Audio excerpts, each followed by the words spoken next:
What's going on, guys? You're listening to the David F. Haas podcast, episode 128. I'm here with my new friend, Carly Spina, of Windsor Healing and Wellness, and she operates out of Believe. Is that what it's called? Believe Wellness Suites. Believe Wellness Suites. And Carly and I got introduced because I got pulled into your circle of friends, which I'm super grateful for, and we're talking more about that. But first, I just want to thank you for taking the time to come on the podcast. Yeah, thank you so much for having me. Yeah, so let me start with how you and I met, because it's an interesting part of like my spiritual journey. One of the things that's happened is that in my life, everything that I've ever wanted has manifested in my life, and it continuing to do so. And one of the things that Bree and I were tuning our attention into, and Bree wasn't doing it, but I was that we wanted to have like friends that have kids our age, that like we're just like, we just really get along with, like people that kind of become like our, your go-to kind of friends.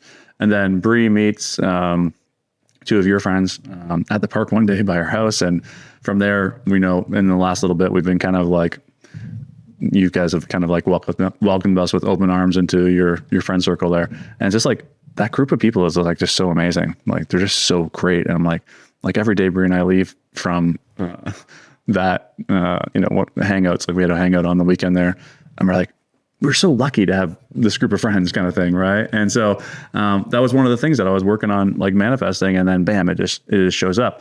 And then, when we kind of first met there, maybe the second or third time, I think it was, but then Bree mentions to me that you're into like healing. And I was like, no way. And then we had a conversation, and then we're like, let's get on the podcast together. But then you graciously offered to give me a treatment this morning, which was just awesome. And so it's a spinal energetics is what you're into. You're also a Reiki master. And what I think you and I both kind of experience is that, in our circles of people that are into healing and into Reiki, into energy work, you can have these conversations and talk about stuff about like moving energy and connecting to past lives and all kinds of weird stuff. But you can't really have those conversations at like our group barbecue that we were having the other day, because people will look at you funny. But part of the purpose of the podcast and what I do is, I think, to kind of open that door for more people, because we kind of have, in my eyes, like two modalities of like getting better. And so it's like, you're sick, you go to a doctor. If you have, emotional, relationship, whatever issues, you go to a therapist. But there's millions of ways to heal. And, I just want to expose myself to as many of those modalities as possible, because I get something from every single one. So I guess where I'll start is, how did you get into all this? Like, where did you, because it kind of going down this road, there's always a story of why people went down this road. So why don't you start us off there? Yeah, for sure. So I guess it started when I was a very young little girl. I always knew that I was tapped in. Mm-hmm. I always had, experiences. I remember, probably 3 years old, just knowing, like looking up at my mother and knowing that my soul was older than her soul, if that makes any sense. Yeah. I was a very philosophical child, very spiritually connected. And, along the way, I had some experiences where it kind of frightened me. So I kind of shut that out. And then I think it was like in my mid-20s, I started feeling the nudges of the universe kind of pulling me back into that. And then slowly I was just introduced to Reiki. And at the time, I really didn't know what it was. I was told that I was going to be, a Reiki healer, and I had no interest in it at the time, to be very honest with you. Mm-hmm. And then I had an experience that kind of jolted me. And I knew that it didn't happen for no reason. So I was looking for the meaning behind it. Mm-hmm. And I just stopped and I asked my guides, what am I to do with this? And I seen a Reiki ad, and I went ahead and signed up. And that's just where the ball went rolling, really. Like the doors like blew open at that point. Right. So let's dig into that right away. So it's like, if we're having like the, the layman listen to this podcast, and you say, ask my guides. So obviously you're already into the work at that point, because if you're connecting to guides and that kind of thing. So what is asking your guides look like? What are your guides like? Maybe just go into that a little bit, then we'll go deeper into the story. Yeah. So we all have guides, multiple, and they can be from different realms, different beings, different entities. They could be loved ones that have passed.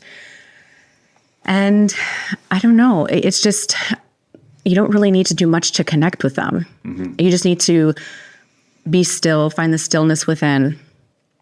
And you can verbally say it out loud. You can say it internally in your mind.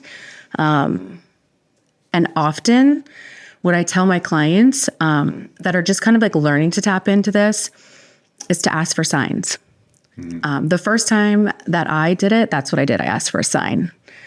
An explicit, so you can say, show me a purple car if, A, B, and C is this. Show me a butterfly. Like, you can ask for an actual thing. And it's just whether or not you're paying attention. Mm-hmm. Yeah, they're always talking. They're always trying to, get your awareness. It's just whether or not you're paying attention to the synchronicities. Yeah. So I think that's where a lot of people can start with this type of work. It's just tapping into being aware. Yeah, and even if you're not even into this, it's like if you just you just close your eyes and get silent for a minute, and you can just, if you just tune into the idea of guides, right, and say, hey, I need to know like what's going on, like speak through me, like the answers will start coming pretty quick. Like you'll be surprised at how quickly those guides will come forth from essentially what I call it is like the silence, And so this happens to me a lot when I do treatments on people, is like guides will just like show up, right? And it's like, I'm like, oh, like, what are you doing here? Right? And so essentially once I ask them, like, what are you doing here? Then it's like, they're showing me like, hey, this is what they're not seeing, or this is what, I've come here to help them, clear, or whatever that may be.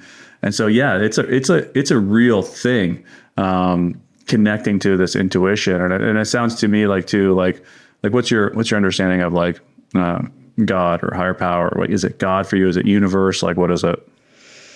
I would say it's source now. Yeah. I would say, I think it all means the same thing, really. It's just whatever feels right with you. Mm-hmm. You can say source, God, power, universe. But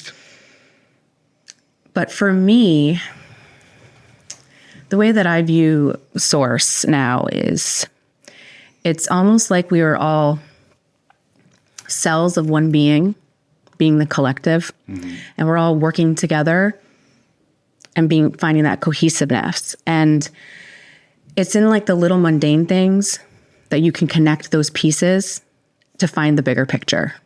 Yeah. Yeah. So for me, that's where I find, it's everywhere, it's everyone, it's everything, and we're all connected. Yeah. And it's like you see that interconnectedness over and over again in Mother Nature, in the universe. Like you see it all over the place. You look at your own physical body, and we have trillions of bacteria and all kinds of stuff that are functioning inside of our cells, are interacting with each other. And so it's like, well, why would that be any different when you take a extreme zoom out of it's like, it's all the same, right? It's like in Mother Nature, if you look at the trees, their roots are interacting below the surface, and an animal dies, it's absorbed by the soil. It creates, it creates more fertile soil for more plants to grow, so the next animals of the same species could eat those plants, and so it's like, it's all interconnected. But for some reason, well, I know the reason. It's because we've identified with ego, right, and mind, and we believe that we are the body, we are the mind, and when you get limited there, then you turn off that interconnectedness and that power that exists for all. And so what you do, what I do, what most of these healers do, is we get beyond that body and mind, right? And that's what you're doing for me in the treatment today was, even with all the work that I do, I'm dedicated to this. Like, I don't know very many people that have the intention of enlightenment, that's my intention, right? And because of that intention,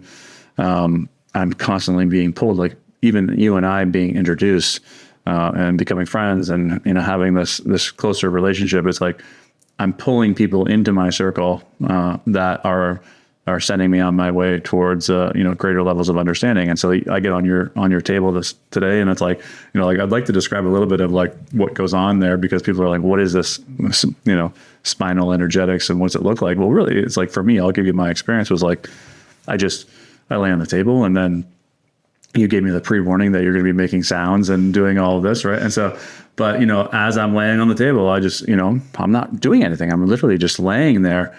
But every time I noticed myself in mind, and then I'm like, oh, I'm in mind, and I would slip back, then you would be like, oh, good, you're doing good now. And that's like, I'd slip into the present moment, right? And so you're picking up on my being in mind and then coming into present moment.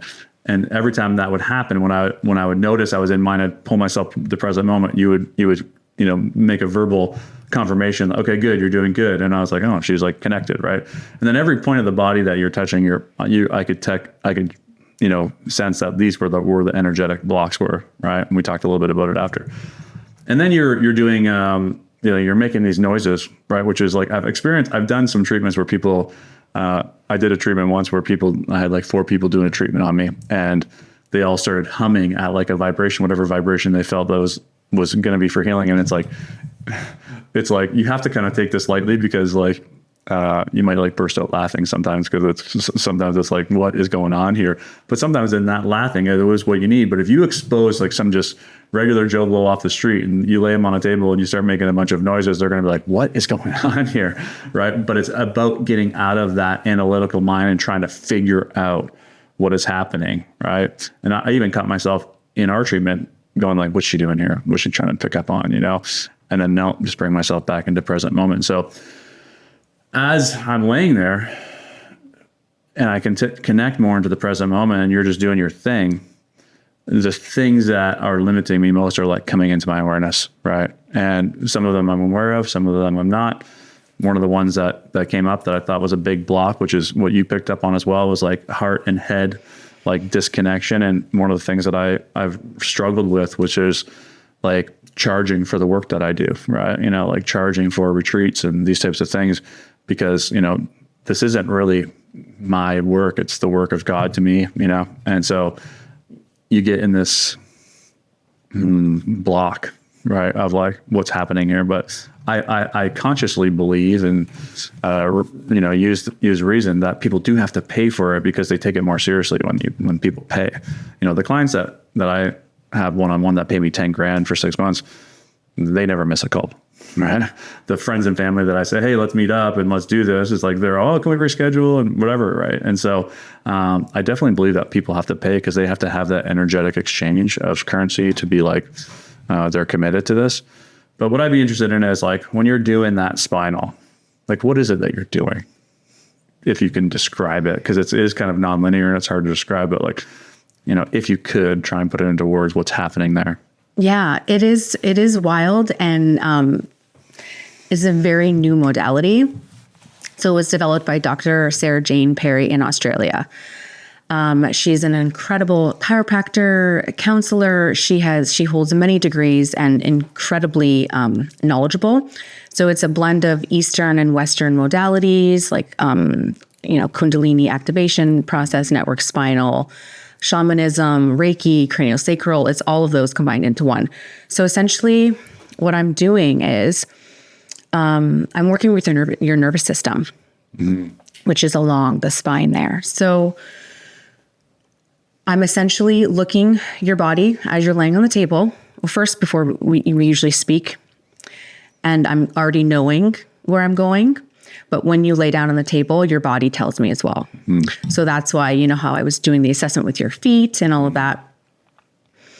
From that point, they're called processes, and they're along the spine. And what I do is I find the fixation point. I'm working with your actual spine and then your energetic spines. I do. So I'm working with the fixation point along the spine. That is where there is the most bound tension. Yep. Along your spine within the nervous system. And by me activating it and making that sound like I did, it opens it up. And by that point, I make those those sounds that you experience that are kind of weird. And I do have people kind of jump off the table. That's why I have to say, okay, I'm going to be, activating now, because it can kind of startle people in the beginning. Yeah. Or I've had clients laugh because they think it's funny and they're like, what is she doing? But the sound for spinal is the most important element of it, because sound is vibration and frequency.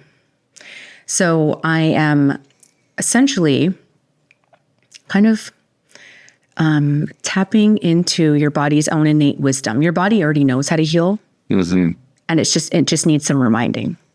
Yeah. Yeah. So by me finding those energy points and fueling that energy into those areas, you're able to release and unwind.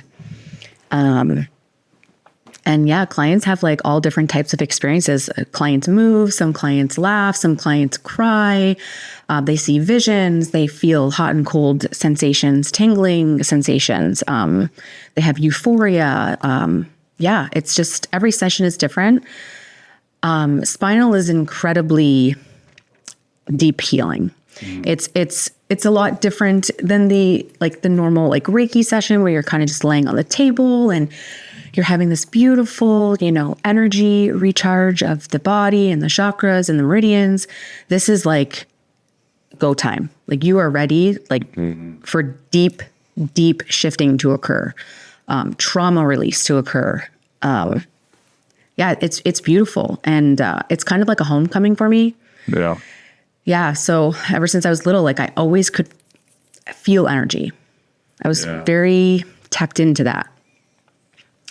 It's just kind of like where I reside most. I feel more comfortable in energy work. And yeah, I have 3 masters in 3 different types of Reiki. And then I noticed after I got my master's in Karuna Reiki, I was having clients move on the table. And I was like, okay, this is interesting. And the reason I kind of progressed in my Reiki practice was because I was able to hold space for people, and also energetically I was able to hold space. So I was kind of needing more amplification, I guess you could say. And then I came across spinal, and I immediately was like, I will be doing that one day. I will be doing that one day. Yeah. And at the time when I came across it, it just wasn't the time. In my life, I have 4 little children. I couldn't travel to Australia at the time, and it just wasn't the time. And then it was. Right. Yeah. And there's so much that came to me and I forgot most of it. But one of the things that I recognize is that pretty much every major shift in my life began with some sort of healing, interaction. Right. And it's even when I made the decision to quit drinking, it was it started in a healing treatment. Right. And I said to the girl that was doing the treatment, I said, what do you think is going on with my drinking? And she's like, it's all about self-doubt. And I was like, what the fuck are you talking about? And it didn't make any sense, but that's I think the way a lot of treatments happen or they work is that they basically plant a seed or unlock something that was locked up. And by unlocking it, then you basically start allowing that flow of change or transformation to enter into that person's life. Right. And so while, I've had people have dramatic releases on the table, but sometimes I know that they don't even understand what just happened. Right. They don't even get it yet. They might get it in 3 or 5 years and realize that that was the moment where their whole entire life shifted. Right. And I can look back at throughout my entire life and go, oh, I'm like, these are all the major moments in my life. And there's some sort of healing that's attached to that. So this is the question that I think would be a really good question. I'm going to put you on the spot, but it's this is what I see a lot of. I have a neighbor, for example, who, basically is there's a bunch of factors, and I don't think I'm exposing anybody, but it's they got the COVID vaccine, had, really bad side effects where essentially they're bedridden now. And I offered to come over there and do a healing essentially. Right. But they're not open to it. And I get it, but if you knew somebody that was suffering, right, at any level. They had cancer, they had diabetes, they had whatever it may be. Like, where would you start them?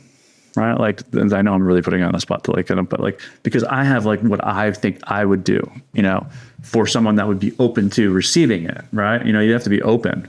And most people, when they get to like a rock bottom like that, they become desperate, right? Because nothing is working that they see. But like, what would you do? Because essentially what we're trying to do is allow people to heal, whether that's mentally, emotionally, spiritually, physically, right? So where would you start people? Yeah. Okay. So for somebody that is completely new to this and they are wanting that shift, right? What I would do first is just to remind them that they are connected.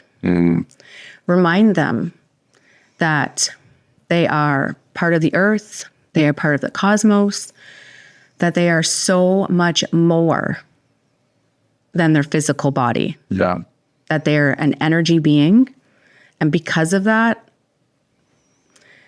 anything is possible. Yeah.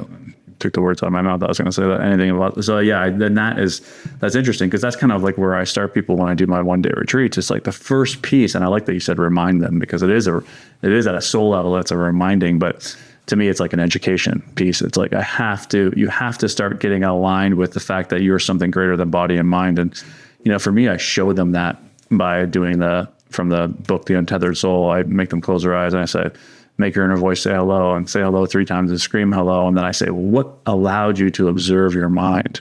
Right. And then they're all stumped because they think it's their mind observing their mind. I'm like, well, no, the mind can't observe the mind. Right. And so once they realize that they can take this step back out of body and mind, and they can just observe the body and observe the mind, they start to get a little glimpse of that we are something greater. Right. And so when you step out of that for just even a second, then you recognize that at that level of observer, like, things can happen in an instant. Right. And so it's like, I actually really, truly believe that you could lay on your table or my table or any really connected healer's table and probably get more benefit from a 20-minute session than you might in 20 years of therapy.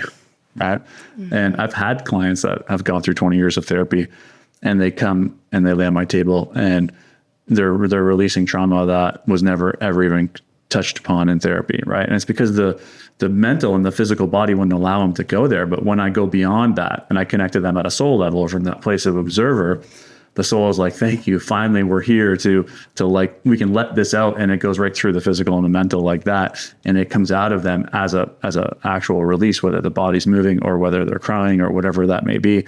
And so I guess you have to expose them to the fact that we're something greater. And that's where where it shifted for me was I started getting exposed to these healers. And then I remember I did this scan with Lori Wilson in Guelph there, and she like just like listed everything that had ever happened to me on a physical level, and even pointed out some emotional stuff too. And I was like, oh my God, like, I'm like, how does she know this? It's almost like she got a copy of my medical records. Like, that's how accurate it was. And most people that you explain that story to, they'll say, well, she must have had copies of your medical records. I'm like, no, she just tuned into me beyond this physical world and was able to pinpoint what was going on. And once I saw that was for me like the confirmation of like, oh, everything that I thought about this world is not even remotely what it is, right? It's like there are so much more beyond what we see in here, essentially.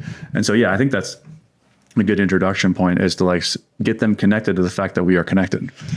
Absolutely. Yeah. Yeah. And then what though? So now they're like, let's just use somebody like that's physically struggling. They've had a stroke, they've had something, and now they're physically debilitated. And now we've tuned them into the fact that, hey, you're something greater than this. Like, you can heal from this, right? Mm-hmm. In an instant. So then now what do we do? Yeah. So what I do is then just explain to them that, you create your own reality. Mm-hmm. So if you are having a physical symptom, it is always because of an emotional block. Yeah. Everything is energy, right? Mm-hmm. Emotion is, energy. So then I would get them on my table, and I would start with Reiki. Like, that's just like what I do.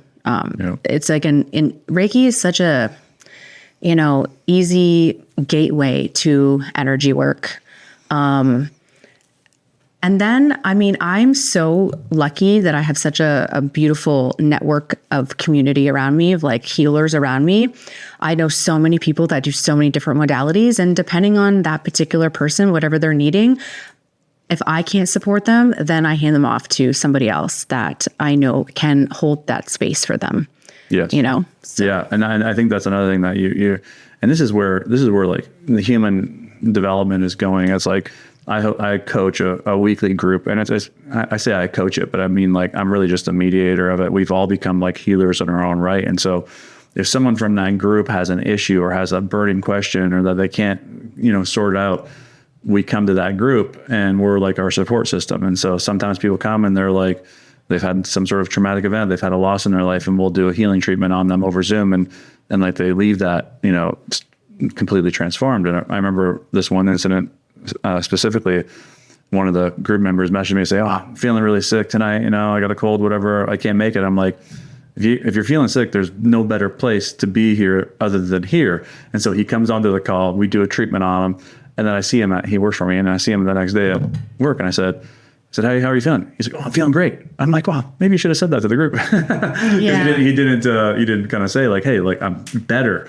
And that's what happens in this world, is that you start getting exposed to it so often that you start like kind of almost not dismissing it, but it becomes so normal that you forget how miraculous it is for somebody that is just being exposed to this. If you're able to pick up on, where the work that I do in healing is mainly, for me, it seems to be like I go to like emotional trauma and I help people release that, and so when you help someone release trauma that they've been holding on to for their entire life in a 15 or 20 minute session, there is no other word for it than miraculous, essentially. Right? Oh, yeah. But then you get exposed to it over and over again, and you say, "Is this normal? Is this what happens here in a group?" Or someone has a burning question and they can't come up to an answer, and then we sit and we do a guided session for them, and then they get the answer or nothing manifests in their life, and they're like, "Oh yeah, that's just what happens in these circles," right?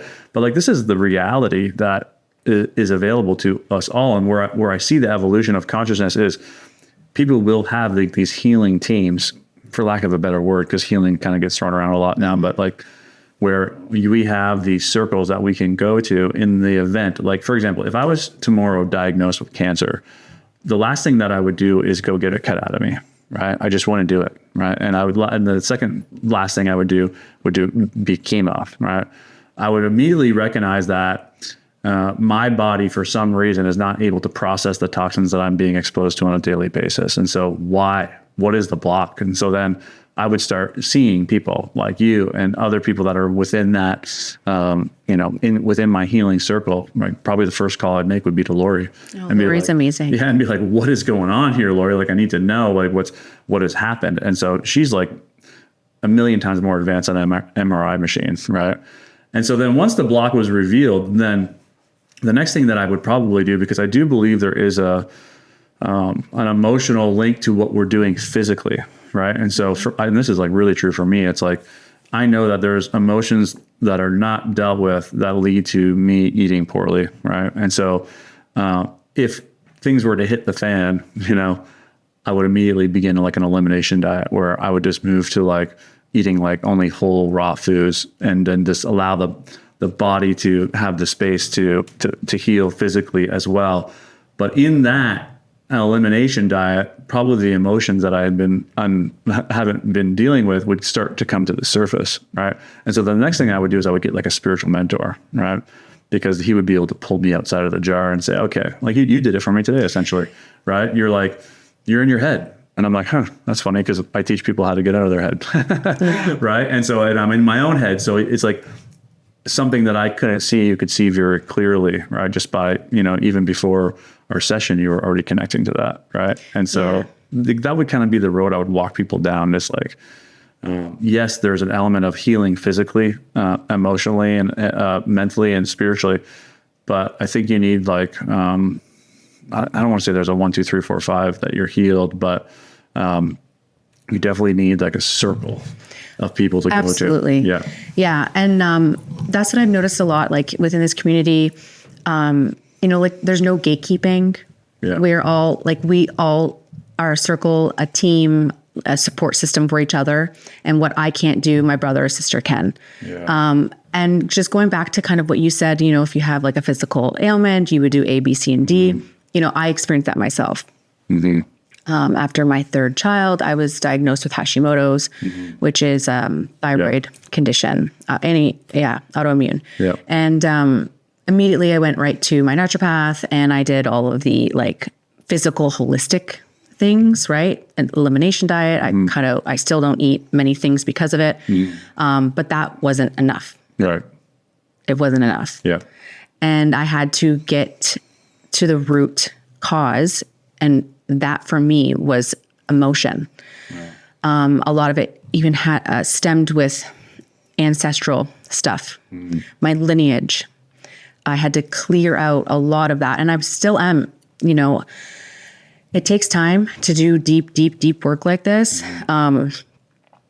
But for me, that's where like the biggest healing has been. Yeah. Is on an energetic level. And that's why I feel so strongly about this type of work and getting this type of modality out there, like mainstream. Yeah. You know, to add it to your repertoire, you know, because we're not just physical. No, 100%. Yeah. And I think that's like what is most important is to recognize that we have to step out of this lane that we've been put into, like, this is how you heal, right? And that's kind of like where we started this podcast, is like, this is how you heal. It's like, if you have a physical symptom, you go to the doctor and they give you pills, or they give you a new diet or whatever. But it's like, if you only try and solve problems from a physical level, you're always going to remain limited. And I experienced this, back in the day. I've talked about this on the podcast, but I got in like really good shape, and I was like 10% body fat, and I was ripped, and I was like, man, I can help anybody do this. Like, this was really easy for me at the time. It was like, I just counted calories and exercised really hard. It was really simple, and I look back now and I can see all the problems that were involved with the way I did it, but it did work. Like, I did get super ripped. I mean, I have the photos to prove it. So then I'm like, oh, I'm going to help other people do this. Right. And I just like, I'm going to help other people get in shape. So I helped my wife's friend, and, in a short period of time, she was really overweight, and she lost like 50 pounds. But then what I noticed was she started falling off, right? She started going back, and it even happened with me. And it was like, well, it's because we only were working at the physical level, right? And so then I was like, there has to be healing at deeper levels. Even though I had already been exposed to healing at deeper levels, I was still stuck in like, hey, we can solve everything physically, right? Yeah. And that's where, that's why the food industry is so big, is because so many people are trying to solve things at the physical level that are like deep, like emotional wounds that, left undealt with, you'll remain stuck. You'll remain in you, whatever it is that's showing up for you, whether it's lack of money, lack of love, physical symptoms. And usually when it shows up physically is kind of like the last straw. End point. Yeah. It's like, if a tumor shows up in your body, it is from like years and years of ancestral, maybe, family field stuff for sure.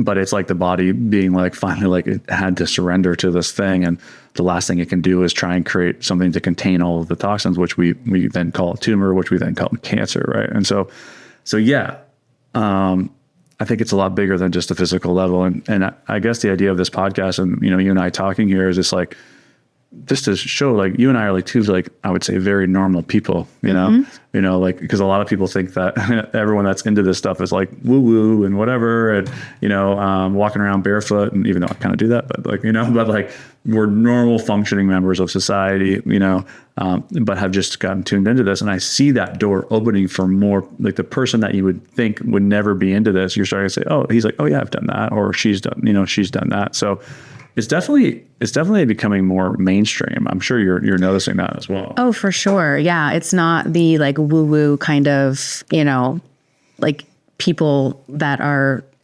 portraying that type of lifestyle anymore, right? It's people just like you and me. And I feel like it's super important to also, I don't even want to say educate, because our children already know, they're already tapped into this, but, as they grow older, they're going to be enlightened and already light years ahead of where me and you are at the age we're at, the point we're at in our lives, like, I don't know if you noticed that with your daughter. Oh yeah. Yeah. I've actually it's really forced me to try and really dumb down spiritual growth, because my daughter will ask me these really deep questions, like how did God create us all? And all of these questions, because she's obviously in Catholic school. And so it's I have to find ways to explain it to her, that she would understand, kind of thing. It's been interesting to see though, but she's so inquisitive and she's so tapped into the idea that, there's a greater power that created all this. And is that a program or not? I don't know, maybe, but regardless, she is wants to know more about it. And so one of the things that I've been really tapping into is there needs to be a kid's book that explains spiritual work to a kid, essentially, right? Oh, for sure. Yeah. I'm totally open with my children. And actually 2 of my kids are incredibly online. Mm-hmm. My second son, he's always been talking to spirit since he could verbally speak. And he's probably 7 at the time, and he could talk. He came to me and he said, I can, and this was before I had my energy business, right? I wasn't doing that at all. And he comes to me and he says, Mommy, I can see inside of the body.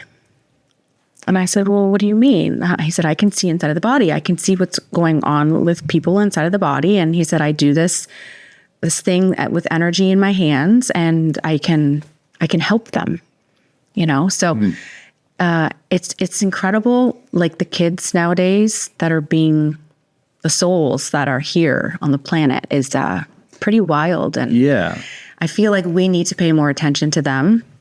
Definitely. And listen to them. Yeah. And in our shifting collectively as a consciousness, the kids will come up, and I think that you hit the nail on the head there. It's the souls that are coming into the world now are at a higher state of consciousness than they were obviously 100 years ago. So 100 years ago, we were killing each other. Right. But this is where Bree and I've had the discussion when we were thinking about having our second kid was because of the state of the world, and politics and censorship and all of this stuff. And, when we were having Echo, it was just on the end of COVID and all of the restrictions and control, and you could feel, the government control. And we're hey, this doesn't seem like it's heading in a good direction, but it's we are going to hit a tipping point. And probably AI will probably be that tipping point, because there will come a point, and Elon Musk is already talking about this, that robots are going to replace everybody, right? And so there will be no striving for success anymore, because everyone will have success. Everyone will have beyond all of their own basic needs met, right? So then when you do that, in our society, you would essentially take people's purpose away, right? Because everyone's purpose, not everyone's, I shouldn't say, but most people's purpose is to get ahead. It's and it's very ego driven, right? But when there's no longer a need to get ahead, because we're all living in nice houses and driving nice cars, or maybe we don't drive cars, maybe they come pick us up, I don't know. But what then are you searching for, right? What are you striving towards? And it's going to be enlightenment, right? It's going to be whoever is the most connected, and they will be the people that attract, And so I think we're seeing that shift in the awakening of society, is that. And you said it perfectly. It's the kids that are coming into this world today are already so much more connected, and because we're more connected, and it's just we're breeding a next level of consciousness, essentially, is what I feel. Yeah, 100%. Yeah, let's just talk quickly about, because I think it's also important to talk about this. When you say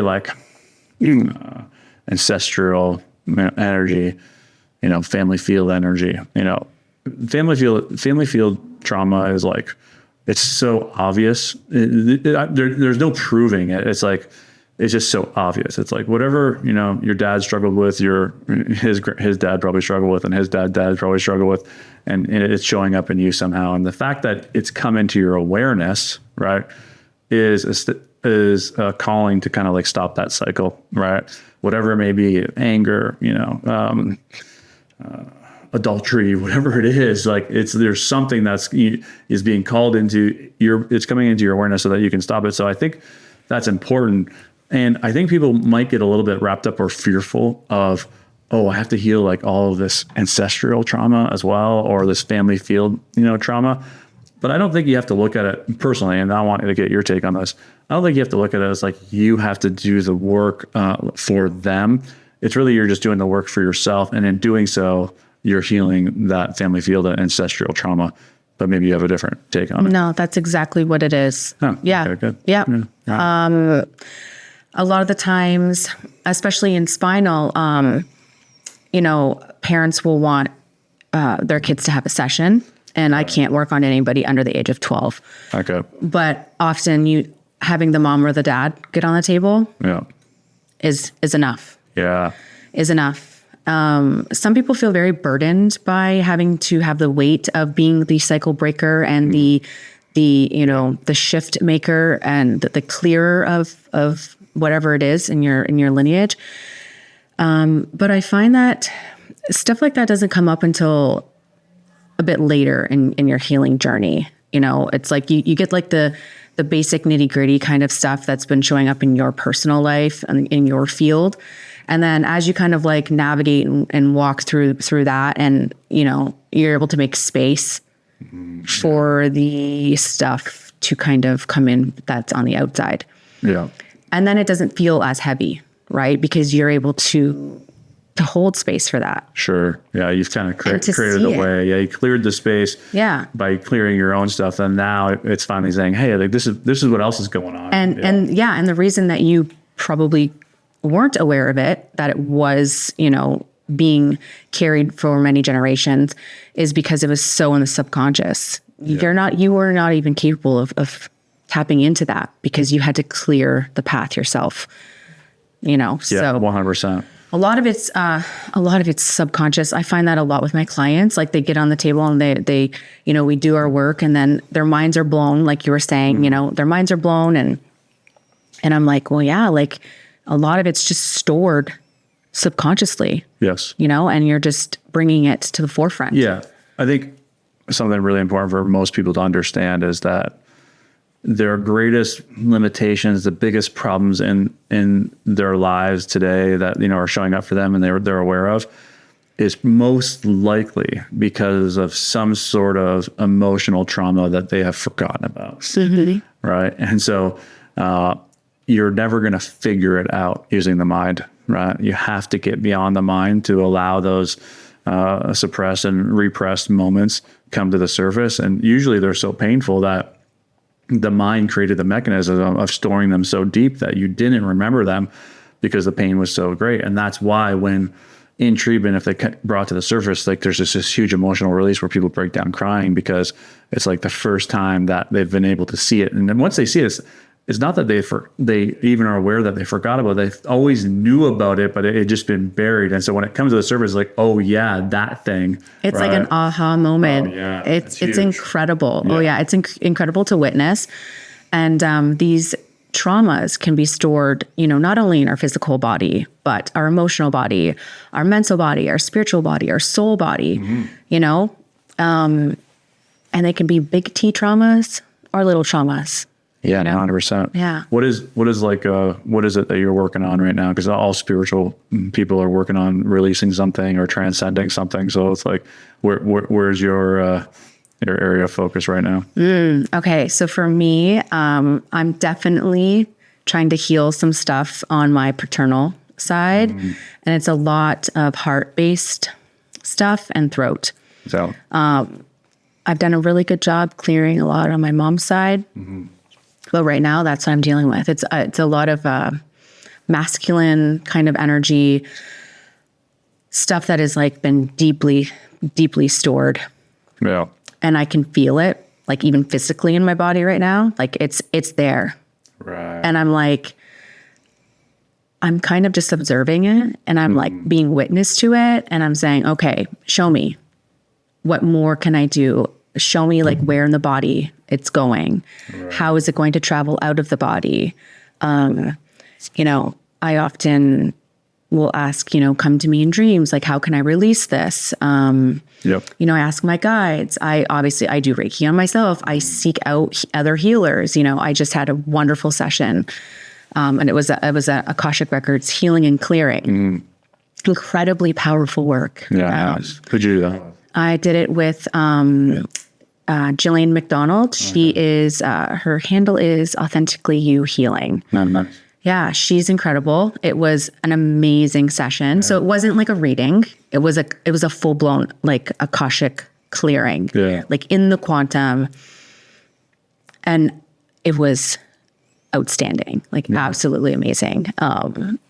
Yeah, because I can only show up for my clients. I can only take them as far as I've gone.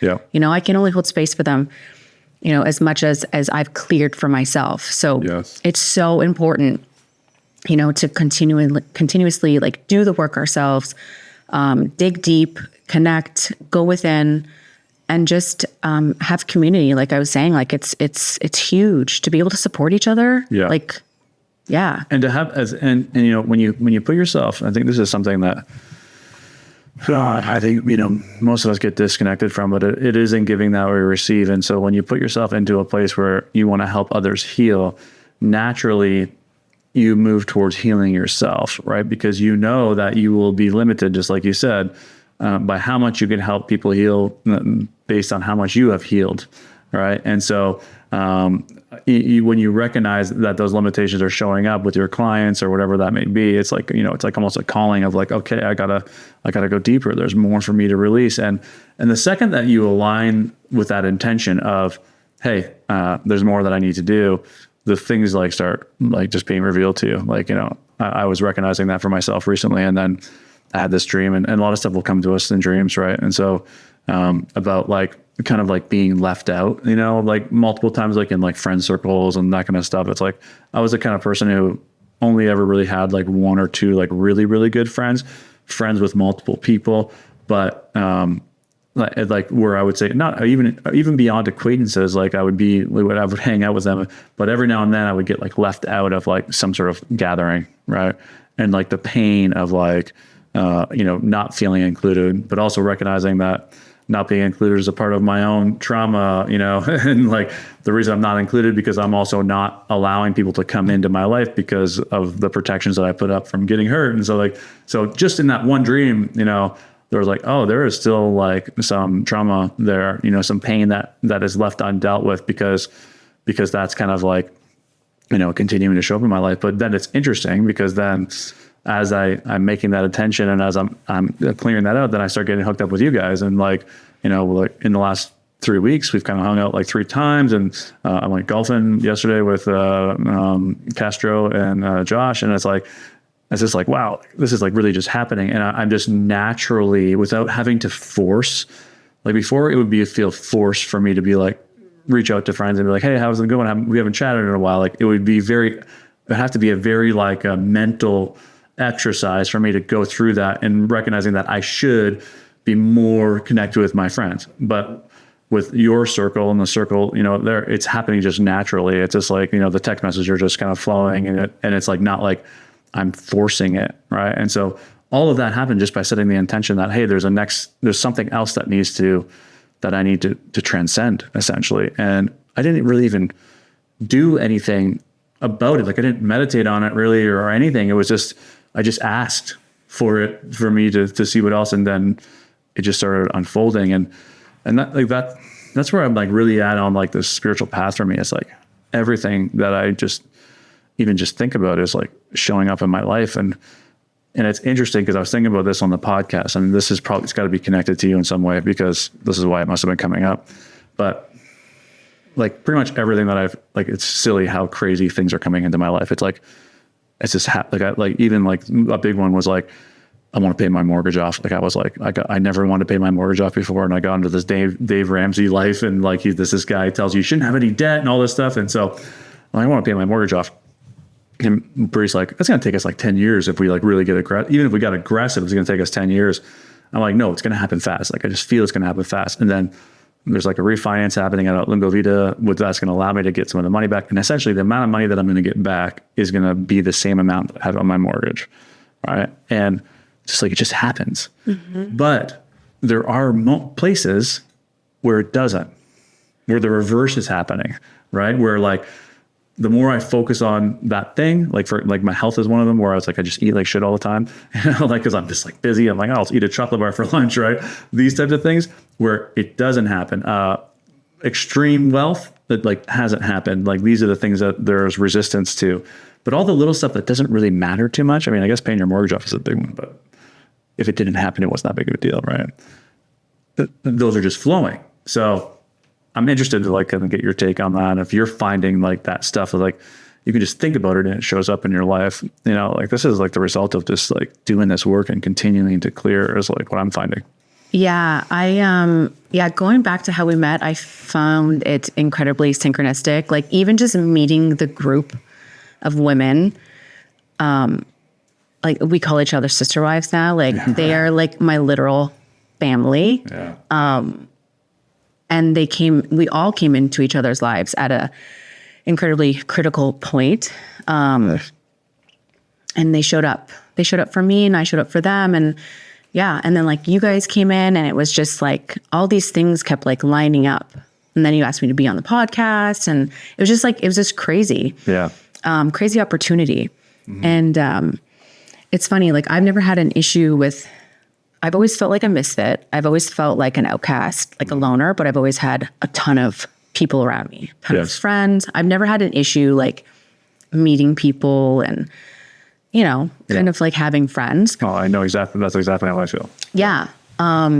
It's actually to the point where it's like, I laugh at the universe because I'm such an introvert. Like I'm an incredible introvert. Mm-hmm. And like our group of friends will tell you, like they have to like drag the text messages out of me. Like I'm just like, everything's on silent mode. Just like, I'm like a hermit, like leave me alone. Yeah. They pull that out of me. Yeah. But it's because I'm not focusing on it. Mm-hmm. Like these things are showing up for me and like they're beautiful and abundant. And I'm so, even though I'm such a like hermit by nature, I'm so incredibly grateful. Mm-hmm.